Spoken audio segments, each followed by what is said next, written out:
It's time for Wise Money with Korhorn Financial Group with financial advisors Kevin Korhorn, Mike Bernard, and Josh Gregory. Welcome to another episode of the Wise Money Show with Korhorn Financial Group, where every week we're helping you take your next wise step in your financial life. Thanks for being with us, friends. My name is Mike Bernard. I am your host. I'm also one of the certified financial planners. With me in the KFG studios, my business partners, Kevin Korhorn and Josh Gregory.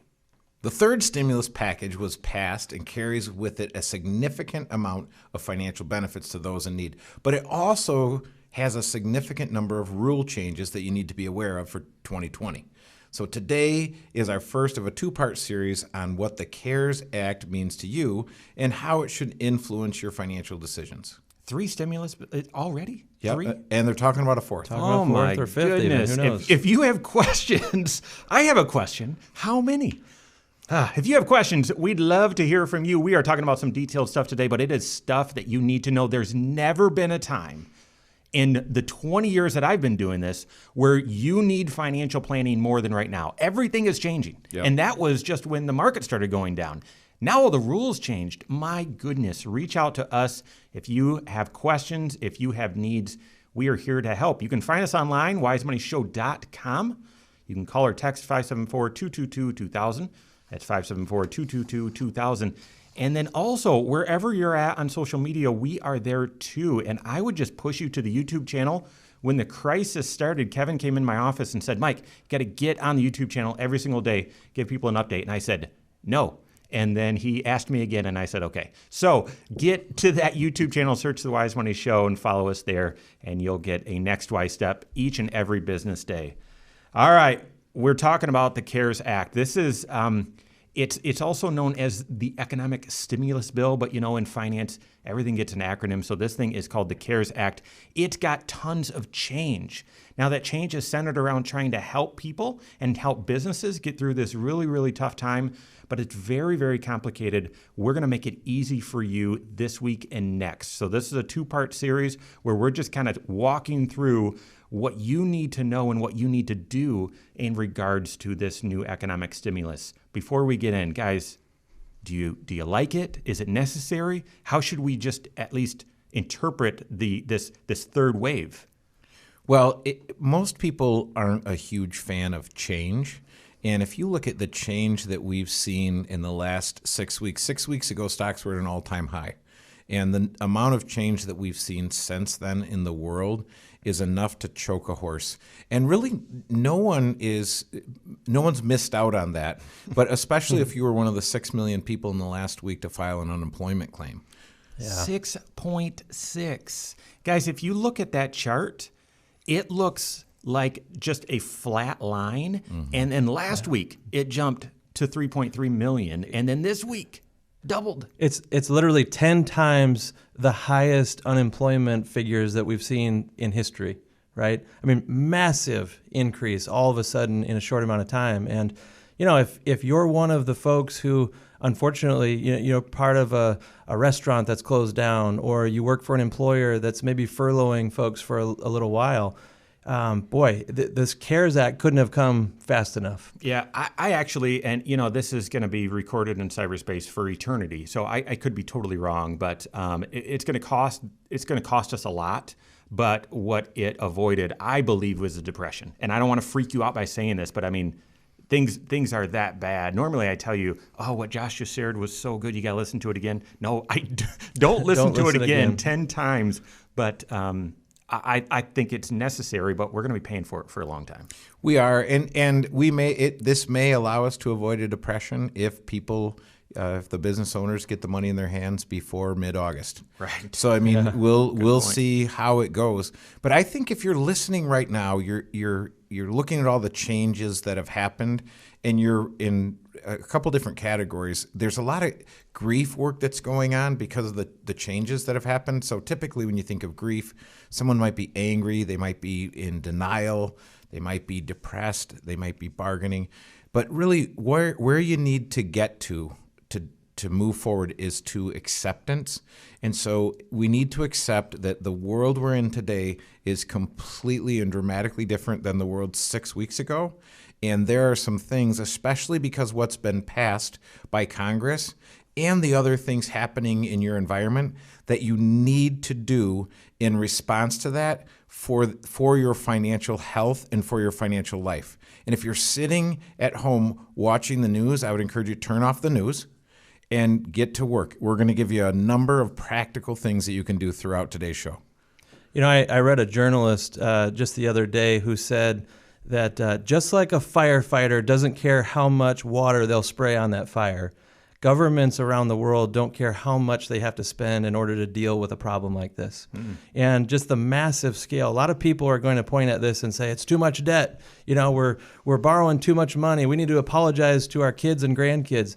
Maybe that's true at some point, but this is why it's so necessary. It's to be able to leave the economy in a position where it can restart. That's right. You know, I bought a new lawnmower that I absolutely love last year. I love this thing. It's like mowing the lawn with a go-kart. It's so fast. But I don't deserve this thing, and I'll confess, because I didn't put it away right this past fall. I just basically mowed the lawn, went in, parked it in the garage, turned it off, and went in the house. And all winter long, I said to myself, I need to go out there and I need to winterize this thing. I got to put it away right. It's going to get all gummed up. Is this thing even going to start in the spring? And that's the big question right now with the economy. It had to just shut down abruptly because of the coronavirus. And a lot of people fear, will it restart again? What kind of condition are people going to be in after we're actually allowed to leave our homes and get back to life as normal? And so what the economy needed was kind of an injection of fuel stabilizer, so to speak. I'm told that's what I was supposed to do with my lawnmower, but we needed it in the economy as well so that we have something to get back to after this healthcare scare is behind us. I'm really interested to find out if that thing started, but we've got real stuff to get to here. So listen, the first question as it relates to the CARES Act is, are you going to get a check? And I'm talking about the recovery rebates. So guys, let's break down really quickly who gets a check, of what amount, who won't, when will you get it? So you've heard by now, no doubt, $1,200 is coming to most adults. And it really depends upon how high your income is.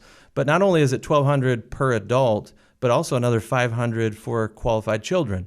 And the way they've determined which kids actually would qualify for this, you just look at your tax return. Are those kids under age 17 this year? Do they qualify for a normal child tax credit? If so, then there could be $500 for each of them. But if your income goes too high, then you may be phased out. That's the concern. And just really quick, if you're into numbers, if you're married filing jointly, that's $150,000 adjusted gross income is at that threshold. It starts going down. If you're single, it's $75,000. And head of household, I think, is $112,500 is when it starts phasing out. So where's it going? If you're on Social Security and you've got, your Social Security is going to be direct deposit, that check's going to go in there. If you've got a tax return where you're getting a refund and there's a direct deposit, your refund's going to go there. And if not, here's one of your action items. If you don't have either of those, then it's going to go to your last address on file. And if you've moved, you've got to file a special form to change your address with the IRS. There's also kind of a tricky situation that some taxpayers really need to look at their tax return from 2018 and 2019. Because the way the IRS is going to decide whether or not you've gone too high on your income and won't get a check is they're going to look at either your 2018 or 2019, whichever is most recently filed.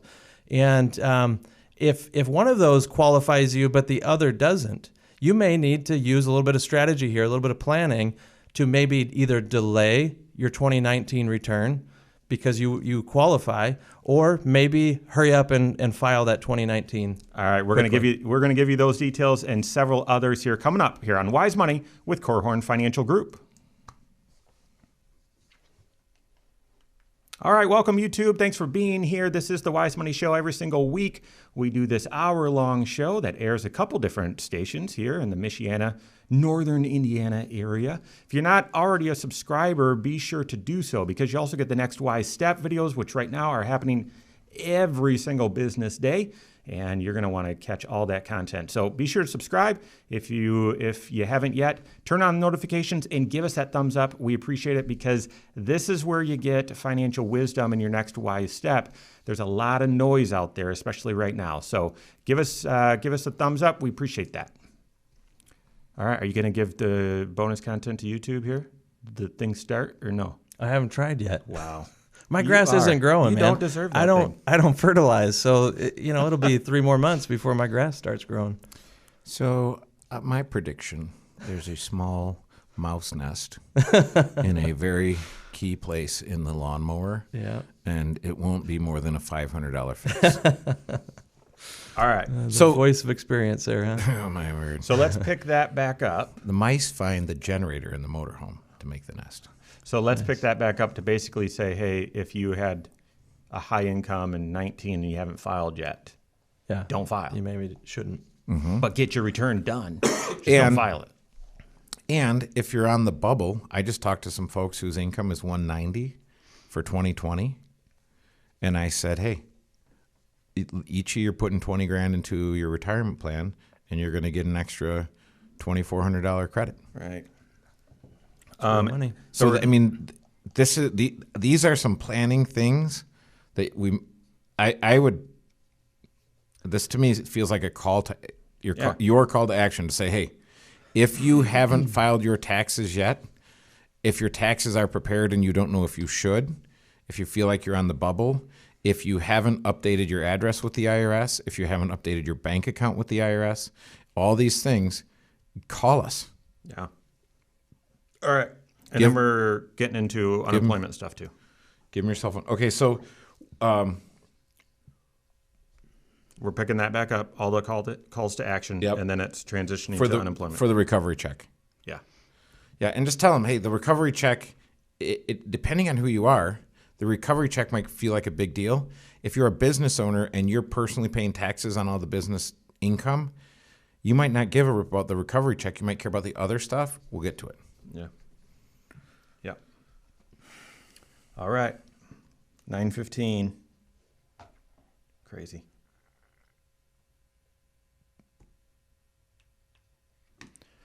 Are you going to get a recovery check, aka the stimulus check? There's some rules. Majority of people will get it, but we're giving you those details right now. This is the Wise Money Show with Korhorn Financial Group. Thanks for being with us. My name is Mike Bernard.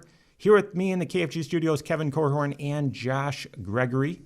To stay up to date on all the Wise Money content, you'll find us online, wisemoneyshow.com. And then wherever you're at on social media, we are there too. Just search the Wise Money Show and follow us there. All right, Josh, you were breaking down the first question everyone's asking about this whole stimulus, and that is, am I going to get a check? And we said there's some income limitations on it, but then we started getting to the action item because you've got to file your taxes. You've got to prepare your taxes. Let me say it differently. And then whether you file or not really should depend on planning around this rebate recovery check. That's right. If you haven't filed your returns for 2019, you need to at least be preparing the returns as soon as possible. Doesn't mean you need to submit it to the IRS because you've got an extra 90 days. You've got until July 15th to get that in. However, you need to know whether or not you should hurry up and submit it to the IRS or hold off and wait until after they've sent those checks out. And here's why. They're going to look at the 2018 or 2019 returns and measure your income against certain thresholds to decide whether or not they're going to dole out a check to you, either you or you and your spouse. And so if you qualified for 2018, but you won't for 2019, you better hold off, right? Wait until they cut that check. Or if maybe the opposite is true, there are some folks who need to hurry up and get that tax return filed before they start sending out the money, because maybe in 19 you actually were eligible. Yeah, but I mean, keep going. If you had high income in 18, low income in 19, and you know it's going to be high in 20, file immediately. So this is all crazy. This is a call to action. It is time to work with your tax planner. And I'm talking tax planning, not just tax preparation, but this is a time you want the best pilot. You want Sully Sullenberg flying the plane when the engines go out.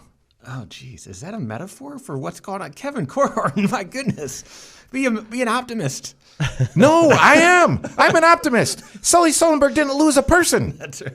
Good point. Okay, no, I know. But So when the goose gets sucked into the engine, glide that thing into the river. Don't lose a single person. All right, it's good. amazing. Very good recovery there. So make sure that you're working with your CPA and your CFP to be planful with this rebate. It's supposed to reach a lot of people. Make sure you don't get lost in the shuffle just because of some poor planning. And if you moved, make sure your address is updated. Make sure that when your taxes get submitted, if you're submitting your 2019 tax return, that whether you're paying in or not, you have your bank account, your routing, and your account number on the return, so it's registered with the IRS. All right, so here's the deal. What's unique about this downturn is the economy just stopped. I mean, on a dime. And Josh said it so eloquently just a couple weeks ago that we're at a time now where our health and our wealth are at odds. Their interests are colliding. And guess what? The health is going to win. And so we shut down, and the economy just stopped a large part of it. And so what that means is a lot of individuals then lost their job, as we were just talking about the significant unemployment numbers. Well, a big feature in the CARES Act is the enhancements made to unemployment. So let's talk about some of those and then get to the action item here. You know, this was a big deal in the last economic crisis. You remember just wave after wave, extension after extension of unemployment. Just people were out of work for so long. This time, they're increasing the magnitude of the check. So the size of the checks that will be sent to those who are filing for unemployment is going to go up by $600 from the federal government. That's on top of what the states will provide. That's $600 more per week. On top of most states are sending folks about $400 per week. That could be $1,000 per week that people are receiving. There's some who, quite frankly, they have a pay raise coming when they go on unemployment. This was part of the reason why the stimulus was delayed, that the approval was delayed. Apparently, I wasn't in that room, but they said this could be a conflict of interest there for people to not work or to ask to be laid off. Now, we're going to be talking about the huge provisions and unfortunately very confusing provisions within the CARES Act about small businesses next week. But there certainly is an incentive for businesses to keep people on payroll. But if you're in an area where you were let go and your job was eliminated, furloughed, or whatever, these unemployment benefits really are rich and should be a huge help. Okay, so where's the planning come in? First, this is a gift. You couldn't have planned on this, so don't expect that they're just going to continue to prolong and prolong and prolong. This extra $600 goose up, Kevin, you started that, is only for the first 4 months. Right? So don't get used to this. Don't let there be lifestyle creep. And don't fall into the trap of saying, I'll be back to work in 4 months, or they'll extend this extra $600 a week. No, be planful with this money, okay? Be planful with it. Second, don't ignore the taxes. Don't ignore the taxes. One of my biggest gripes about unemployment is that they tax it. And guess what? They'll withhold tax against it at the 10% rate. And I don't know how many people, doesn't that feel just like a slap in the face after someone's kicked you in the shin? Here, you're out of work, so here's some money, and then you file your taxes and you realize you owe a couple grand. So make sure you're doing tax planning as it relates to that unemployment. Yeah. Similar to the $1,200 checks that are going to be sent out, those rebate checks we were just talking about a moment ago, if you are going to receive more unemployment than you're used to receiving in a paycheck, absolutely. This is a time to be conservative with that cash. Build up an emergency fund if you came into this crisis a little skinny on cash. Now's the time. There's nothing saying that you can't build cash on unemployment. It can be done. But you have to postpone expenses that aren't necessary or reduce some of the lifestyle. Good news is, no one's going anywhere. So a lot of the things you might normally spend money on, you don't have to right now. Right. You're not spending money to go see the South Bend Cubs. That's right. Oh, bummer. Yeah. So, or the NCAA tournament. You had to go there, didn't you? I know. Well, I mean, all this stuff. But here's the thing. So we said we're going to give you some practical steps to do. Here's a practical step that ties into what Josh said. He's saying, hey, I think you can save money on unemployment. A lot of people are listening to that and saying, I don't think that's true. It's true. And let me challenge you. I believe that most budgets, if you're going to squeeze them and you're going to go into a wartime mentality, and we're at war right now with the coronavirus. So it is in a wartime mentality. Figure out how you're going to plant your garden, number one, and then figure out what's a need and what's a want, and make the T chart. And I'm telling you, there's 25% you can squeeze out of that budget.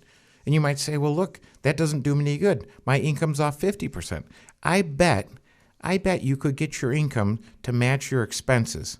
And if you couldn't, you could get closer than you ever thought. It's going to take some work, but that work gets you going, and it might give you some hope, because the antidote to fear, and there's lots of fear going around, is hope. I totally agree. And I would, so if you are unemployed, don't be the hero. Go out and apply for unemployment insurance. We're actually getting, unemployment benefits. We're getting a lot of calls at KFG because people need help. A lot of people are just saying, should I file for unemployment? Yeah.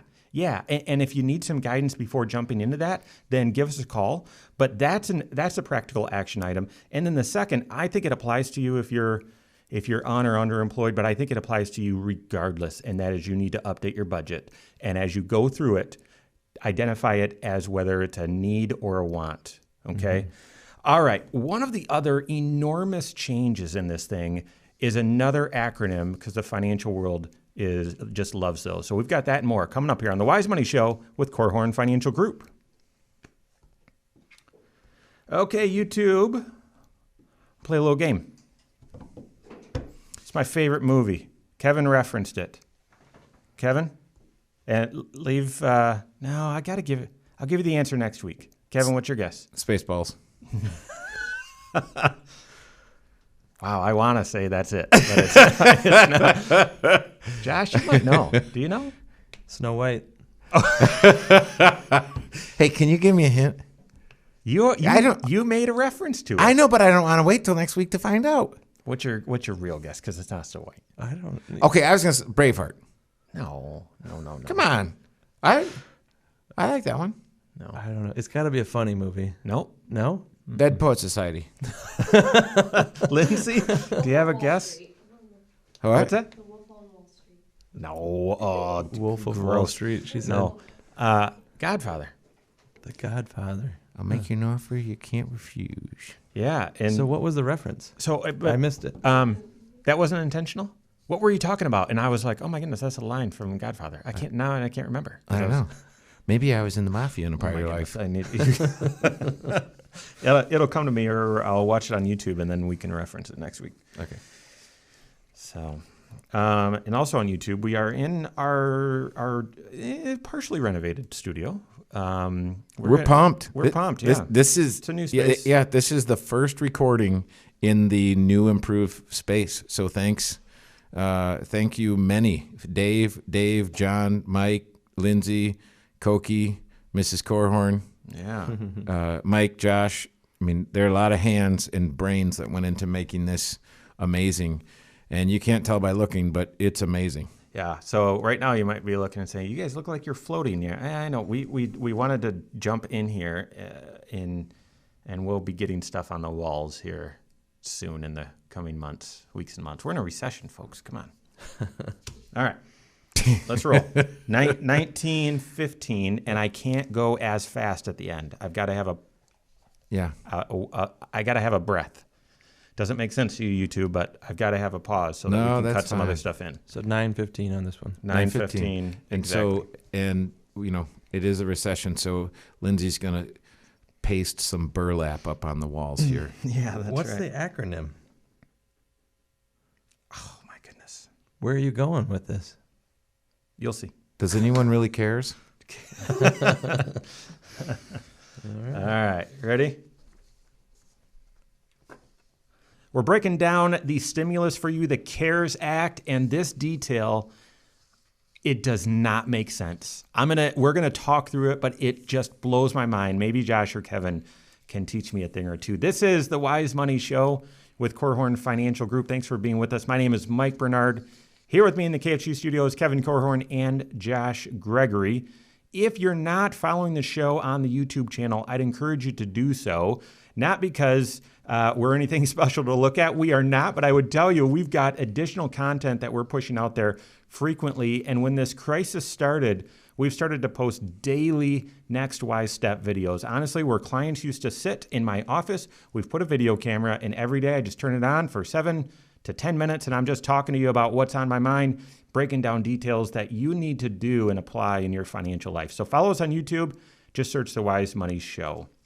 All right, we're breaking down the stimulus bill, the stimulus law called the CARES Act, and we're talking about the big concepts that you need to apply in your financial life. And it's going to be a two-part series because there's no way we can cram all of this into just one show. All right, if you're retired and you have to take distributions from your retirement account, they call that RMD, Josh. Oh, thank you. Required minimum distribution. That is suspended for 2020. Now, that's great news. It's going to save a lot of tax, but I am absolutely perplexed by this because a couple minutes ago, we told you how Milton Friedman called it helicopter money. We're going to be raining money on you. We're going to send you stimulus checks. But then for the retirees, we said, but you don't need to take money out of your retirement account. Now, I appreciate it. I think a lot of people are going to save thousands of dollars in tax. There's tons of planning opportunities here, tons. However, they're giving people money and saying, go spend it. But typically with required minimum distribution, if you weren't already living off of that money to supplement your Social Security, a lot of people feel like, okay, well, I guess I got to take it and spend it. Well, now they're telling you don't need to. And this is just perplexing to me during this time, why they do that now. Yeah. I'll take it. Well, I'm confused too. I mean, I've done the math. There's no way I can buy a helicopter with this money. But it's a drone. Okay. Miniature. So if you were supposed to take your RMD, you don't have to. But this is where tax planning in conjunction with your retirement planning, in conjunction with your investment planning, because you don't want to take it out of money that's been compressed unless you're just taking it from one bucket and putting it into a fairly identical bucket that's been compressed as well. So if you're doing a lateral move, it's not a bad thing. If you're taking money out, one thing that might make sense to think about, even if you're 70 and a half, is making sure the money coming out of your IRA, if you're doing any charitable contributions at all, is going directly to the charity so that you don't pay federal or state tax on that, which you likely would be because most folks aren't itemizing anymore. So think about a QCD, if you like an acronym, Qualified Charitable Distribution, if you will. And then think about all of the planning opportunities, because if you don't have to take your RMD, well, first off, if you took it within the last 60 days, and a few other things line up right, you can put it back. Right. So, I mean, if you're just catching this, you can put it back. As a matter of fact, they came out on the 27th or 29th and said, oh, by the way, if you were supposed to take your first ever RMD by April 1st, you don't have to. Well, thank you very little. Yeah. You know? Right. So there's all kinds of amazing planning opportunities here that this is when you want to have your planner, talk to your planner, make sure they're certified, make sure they don't just sell stuff, but they know in each of the 6 areas how they can work together in your financial life. This change in the rule is one of the reasons why I'm so jealous of new financial planners coming into the industry right now, because they're getting to learn what is the rule right now after we've just gone through 2 or 3 or 4 changes related to when people have to start pulling money out. I mean, it wasn't that long ago, another episode of the Wise Money Show, we were explaining to you the Secure Act that came out in December, which changed all the rules on retirement. And now, just weeks later, they're changing it again. And, you know, there's going to be a bunch of financial advisors with old rules all gummed up in their brains. The newbies, they don't have all that junk in their brain. Yeah, so lots of planning opportunities, so you don't have to take your required minimum distribution. From a tax planning standpoint, maybe you should. Maybe you should, because you're in a really low tax bracket or in the 0% tax bracket, and guess what you're able to do with that money? for the first time. Yep, let's do it. You could do a Roth conversion. Uh-huh. They don't let you do Roth conversions of your required minimum distribution. So if you're in this sweet spot where if you take money out and if you just take out your required minimum distribution, then your Social Security is taxed really favorably or not at all, and so you don't want to do a Roth conversion above that. I see a lot of people in that picture. But now you don't have to do it, so you could do a Roth conversion. But I interrupt you. Go ahead, Josh. No, well, I was just going to say there's a lot of clients reaching out with this same question, even those who are not at age 70 and a half or soon to be 72. They don't have to pull money out, but they had been. They'd been taking maybe a monthly distribution out of their retirement accounts. And I've had people asking, hey, with the market down like this, should we pause? Should we stop taking these distributions? And I've always said, yes, we should at least consider that, because you're reducing the amount of income that's going to land on your tax return, and you're making room for this Roth conversion idea this year. Yeah. So whether you're in that required minimum distribution picture or not, this is still a strategy that you need to be considering this year. Yeah, our guiding principle is in the lowest possible tax bracket, pay as much tax as you can. Yeah. In the lowest possible tax bracket. So whenever I'm working with a client that's in the sandwich generation, they're sending their kids to college and they're helping mom and dad with their stuff. I'm like, well, I'm not worried about my folks. They don't even pay any taxes. I say, oh, well, do they have any retirement money? Well, yeah, they have a good chunk of retirement money. They should be paying taxes. Because if they don't pay taxes on that money at the 10 or 12% tax bracket, you're going to pay taxes on it at the 22 to 37% tax bracket. If you think this one's confusing, wait till you hear about the next one. But just one more thing on required minimum distribution. This applies to inherited IRAs as well.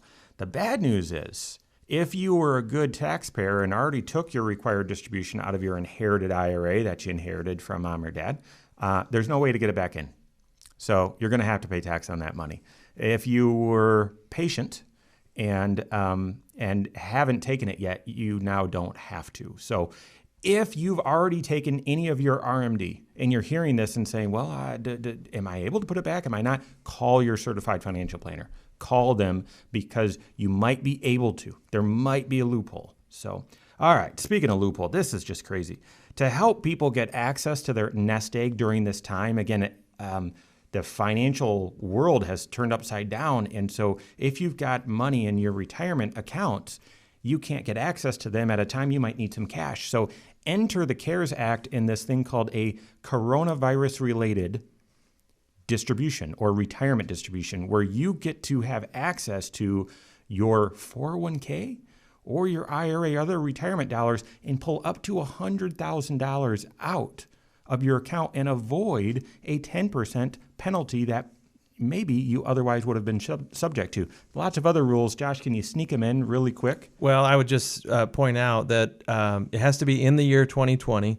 And you have to actually qualify. This has to be really forced upon you because you either have the coronavirus or you're caring for someone who does. There are specific rules. I've had people actually asking me, hey, can I take advantage of this somehow and go ahead and pull $100,000 out and not pay 10%?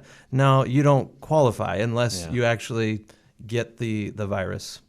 Yeah, so the other really strange thing, and there'll be more discussion on this, but the other really strange thing is you can delay when this money is taxed, and you even have some ability to put the money back and avoid tax altogether. So very, very interesting. More details to come on that.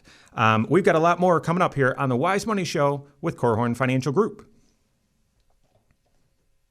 Lindsay, I have no idea if that'll do it or not, but we're going with it. Sweet. So basically, I'll tell you later. We can figure that out later. I know what you're. So we'll pick that back up a little bit, because there are Talk other about details. the 3-year. Yeah, that doesn't even seem possible. So you'll hear about it. Listen, you have the ability to put all this money back within 3 years and avoid tax on all of it. If you've already paid tax on it, how do you avoid the tax later? Like, it doesn't make sense. Huh? So Like they withheld tax on it, you mean, and sent it to the government? Sure. No, they don't. You can. Huh? You can. You just wouldn't, right? But here's The 20% but is waived out of your IRA, and you say, well, it's going to be taxable. I can spread the tax over 3 years. You either Yeah, but you wouldn't. well, hang on. So you either choose to pay all the tax in year 1, or you spread the tax over 3 years. Yeah. Well, what if after 2.5 years you put all the money back? You've already paid tax on a third of it in year 1, a third of it in year 2. Do you have to amend those returns? That's what I've read. Yeah, you got to go back and fix your returns then. Crazy. So I was talking to my Joshua today, and he was talking about, he loves to talk about just different stuff. We were talking about financial planning. And he said, so what's going on? And I said, well, we're extremely busy. And he said, well, how can you be extremely busy? Who wants to talk about money right now? And I said, anyone that's got it. Or wants it. Right. Because there's never been a better time in the history of the world to accumulate wealth, but there has never been a more complicated time. And the folks that are coming out of the woodwork right now are the folks that have kind of like a water skier. When you're starting as a water skier, you're just sitting in the water. Well, once you get some energy and you get popped up on the water and you've planed out, that's when they're looking around saying, I have no idea what I'm doing. I need You've some, watched me water ski before? I need some serious help. I at the risk of putting my foot in my mouth, Yeah. I actually do. I feel if you're not working with a certified financial planner doing comprehensive financial planning, I feel bad. Like you're going to miss stuff. Like 100% absolute no, but by and large, if you're doing it yourself, if you're working with the guy or gal at the bank, if you're working with the other Someone doing your taxes on the block? Or the Joneses. I mean, you're going to be missing stuff, and we see people come in all the time, and you in a gentle way you reveal, hey, you could have been doing this, so we're going to start doing this, and they're just, I didn't know that I could. Mm-hmm. You know who's most vulnerable for that? I think it's small business owners. Because the complexity that they're facing, not only do they have all the individual stuff, because they're people too, right? But there's also all kinds of provisions built into this and opportunities that a lot of them just don't have on their radar screen, or they think, that's probably too good to be true, or that's too complicated, or I'm just trying to keep my business going. I can't go research this stuff. Well, keep going. I'm not going to take a government handout. I don't need the money. That's fine, but just realize there's a very perverse incentive right now, because if the three of us have identical businesses and Mike takes the money and Josh and I don't, Mike now has a competitive advantage against us two. And oh, by the way, you know who's going to pay for the money that Mike got? See, the government doesn't have any money. So it's not government money. It's Kevin, Josh, and Mike money that goes into the coffers that gets doled out to Mike. Yep. So this is where this ethically and morally, this is fraught with huge dilemmas and conflicts. But you're right. A lot of the business owners are successful because they've been able to keep the blinders on.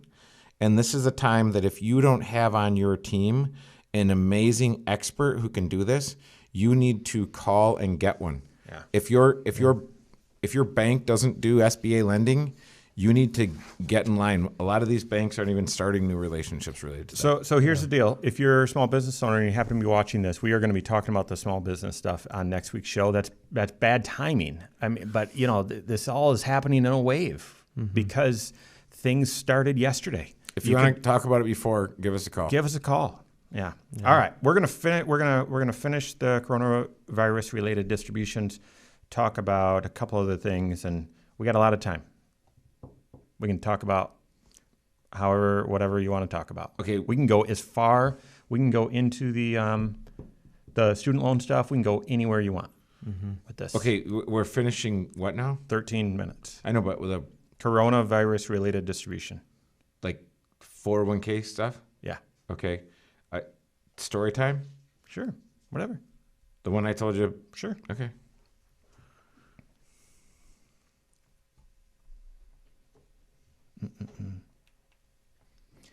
If you are in need right now, there's a way to get your hands on some of your retirement nest egg in, let's just say, some tax favorable ways. Now, not tax avoiding ways, but tax favorable. And it's really, really confusing, And we're making it less complicated right now. This is the Wise Money Show with Korhorn Financial Group. Thanks for being with us. My name's Mike Bernard. Here with me in the KFG studios, Kevin Korhorn and Josh Gregory. If you've missed anything, every episode, the full episode, is right there on the YouTube channel, but it's also on podcast. I'd like to say when you're out and about doing stuff, throw the AirPods in and listen, but no one's out and about doing stuff. Maybe if you're in the yard. I mean, it was nice weather this weekend, but every episode of the Wise Money Show is right there on podcast. Wherever you listen to podcasts, just search Wise Money with Korhorn Financial Group. You'll find us, subscribe to it, rate the show. Do me a favor, rate the show. I appreciate it. All right, we're talking about the coronavirus-related distribution from your 401k, from your IRA, from your retirement account, and it could be treated as sort of a loan. A lot of times people ask, hey, can I get a loan for my IRA? The answer is no. Well, now in 2020, maybe you can. So let's start talking about some of those details, how it's taxed, when it's taxed, and if you can undo the tax. Yeah, I mean, this one is kind of a mind bender for most financial advisors because we would normally say that if you pulled money out of an IRA, let's say, you've got 60 days that you could put it back potentially. And some people even, as you said, act like this is an opportunity to take a short-term loan from your own accounts. It's not, but it is something you can do once per year. Here comes the CARES Act and allows you to pull money, as we said, up to $100,000 if you're eligible because of a hardship directly related to having coronavirus itself. So if you've had it, if a family member's had it, or you've been impacted by it, they've defined it sort of broad, but there are parameters. But if you've got it or a family member's got it, and if you listen to the experts, we're all going to get it, or 80% of us will, then you're eligible. But if not, make sure you're talking to your CFP because you might not be eligible. That's right. But it's no longer a 60-day window for you to put the money back. It's up to 3 years. And, you're kind of just rolling it back, sort of undoing that situation. Hopefully we get beyond this coronavirus scare and people are back into a strong financial position quickly. That's what we're all hoping, right? But if you can put it back, then you've effectively undone the tax ramifications of pulling it out to begin with. Mm-hmm. They've already waived the 10% penalty, but now you could undo even having that income land on your tax return those years. Yeah, and beware of taking money out of any investments that are down 30%. That's right. Absolutely. So this is, if you said, hey, I had $100,000 in my 401k at the beginning of the year, and I can take $100,000 out. There might not be $100,000 there to take out. What'd you call it earlier? A 201k? Yeah. That's the sad reality for a lot of people at this point. Here's the thing. I don't consider this to be like an opportunity for you to take advantage of. It's more, man, if you're getting hit worse than most because, this got real personal and came into your house and you're affected, this is maybe a safety net for you. If you have no other choice but to tap into long-term assets, at least now they're not hitting you with the penalty and they're giving you the flexibility to undo this if you're able to catch back up in the future. They're also giving you the flexibility that you don't have to pay all the tax in year one. Now you can, or you can stretch the tax and pay a third of it in 2020, a third in 2021, and a third in 2022. Can I pay it all in the third year too? I don't think you can. See, why was I thinking that you could? So this is where it is somewhat difficult to figure this out. But like Josh said, this would be a stopgap last gasp, because if if you have a problem and you need $100,000, the problem likely isn't that you need $100,000. It's either that the car drove over the cliff with this whole coronavirus and you didn't see it, or you had some other underlying issues that weren't being addressed, and this is just the budding fruit of that. So I would be careful about using this to take care of symptoms and not addressing underlying problems. And a lot of times people say, well, I wouldn't even know where to go to get help dealing with the problems. But if you needed to pull $100,000 out, I'd say, well, cool, here you go. You got 3 years to fix the problem and get that $100,000 back where it belonged. Because the 65-year-old version of you is saying, hey, put that money back. I need it when you get here.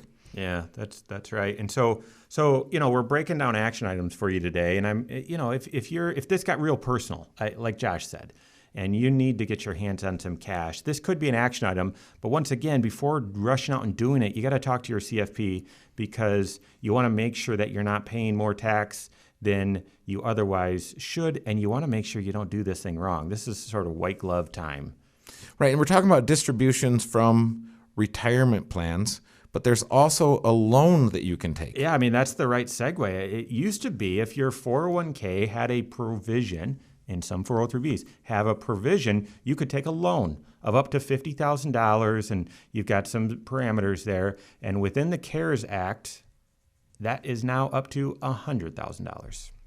Right. So if you borrow the money out, and as I understand it, there's a period of time before I have to start making payments back even. And so this gets really interesting. So if you're on 26 pays and you have to pay it back over 5 years, it's about $800 to $900 a pay period to get it back. Now the interest that you pay, you're going to pay yourself that interest. And so the question is, what would I borrow against my 401k in order to do?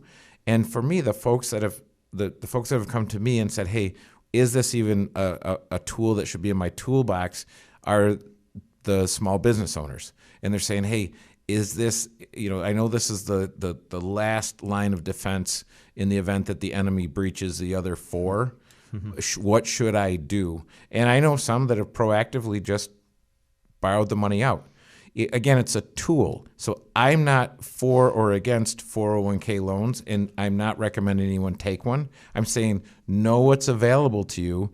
And right now, this hasn't happened in our country since 1918. So this was the last time we had it. We had the Spanish flu. So now we have this thing, and none of us have seen this in our lifetime. Right. Mm-hmm. So I think, Kevin, you've said it, and you took it from someone else, but for every gimme, there's a gotcha. Yes. Let me play out a scenario that I think is pretty could really happen here. You take a loan from the 401k because you need it, right? And you're like, hey, I got to get my hands on some cash. I'm going to take a loan from the 401k, and you're laid off, and the company doesn't hire you back, and you end up getting hired back at a different company. And so you say, well, now I got to roll my 401k over to an IRA. What happens to that loan? Yeah, it's automatically due, right? It's taxable. Yeah. And if you're not age 59 and a half, can you go back and say that was a coronavirus-related distribution? My gut's going to say no. And you're going to have to pay a 10% penalty on that money that you took out that you could have otherwise taken a coronavirus-related distribution. I just did some taxes for someone who got a big tax surprise, and and we don't live in the same area in any way. He said, hey, can we talk about this? And I said, absolutely, I'm here for you, but I want you to know this is what happened. It looks like in your last job change, blah, blah, blah. And it was a $14,000 hit on his taxes for a $30,000 loan he forgot was even out there. Mm-hmm. And when he moved his 401k to an IRA managed by himself, he wasn't even aware of that, and bam. So you're eligible for the 401k coronavirus-related distribution if you have contracted the virus, had a spouse or dependent contract the virus, experienced financial hardship because of the virus, You want to dial in, and this is where we're saying talk to somebody who can help you and study this. We've been studying it around the clock, but I'd say study it for yourself, educate yourself, and then come and work with the people that are doing this for a living. Here's another place that you might find some relief. If you're in a position where you've lost a job, you're experiencing some sort of a hardship related to the coronavirus. Got a call from a buddy who is in a position trying to sell one house, already moved into the other, carrying 2 mortgages right now. Heartbreaking story, at awful timing, right? And he said, hey, my lender's starting to make offers to, I think, all mortgagees and saying, hey, we can put this on an interest-only position. Maybe some lenders will be doing forbearance as an option. I've read some that would say that a federal mortgage is going to have a lot of protections built in for you. Do you take advantage of this? And he was kind of doing some soul searching, wondering, well, should I do this? I don't really want to be taking advantage of the bank or whatever. And I said, you absolutely should do that. Move it to an interest-only position for a little while. And hopefully, he's able to sell the house and move on with life and everything. But if you have the opportunity to do something like that, just temporarily to ease cash flow, if you're on unemployment, you're trying to make it on that, we said roughly $4,000 per month of income. Maybe a big full mortgage payment doesn't fit, along with food and utilities and everything else that goes there. So this is one maybe pressure relief valve that you should be taking advantage of. Another one may be putting student loans into forbearance. There's some rules built into this CARES Act that allows you to take the next 6 months and put those loans on pause, essentially, without really the normal adverse effects that you would typically experience. Okay, I want to take a step back for a second. We're going to be hitting, I think we're going to touch on more of those student loan provisions built into the CARES Act. There's a few others built into the CARES Act. And then, if you own a small business, run a small business, or work at a small business, that's the lifeblood of the economy. And when revenue stopped, when the economy stopped on a dime, I remember telling my wife, hey, this restaurant, yeah, they're going to be closing. And that company, yeah, they're going to be closing. And then, but the CARES Act has really stepped in to help a lot of small businesses. We're going to be talking about those provisions more detail next week. If that's you, though, and you're not talking to someone, you got to call right now. You need to talk to your certified financial planner. Don't wait on the details next week. You've got to talk a little bit about what to do right now. And one of the things I would tell you to do right now, if you're struggling and you're searching for hope, I would sit down with a piece of paper and a pad and say, what's it going to look like on the other side of this? And what are my resolutions that I'm experiencing that I will never experience again? That's right. All right. Well, I hope this has helped you. Make sure you tune in next week for part 2, more on the CARES Act and what you need to do. But that's all the time we have for today. We'll see you next Saturday for the Wise Money Show with Korhorn Financial Group. Securities offered through Silver Oak Securities, member FINRA/SIPC. Advisory services offered through KFG Wealth Management, LLC. Doing business as Korhorn Financial Group. KFG Wealth Management, LLC and Silver Oak Securities Incorporated companies are unaffiliated.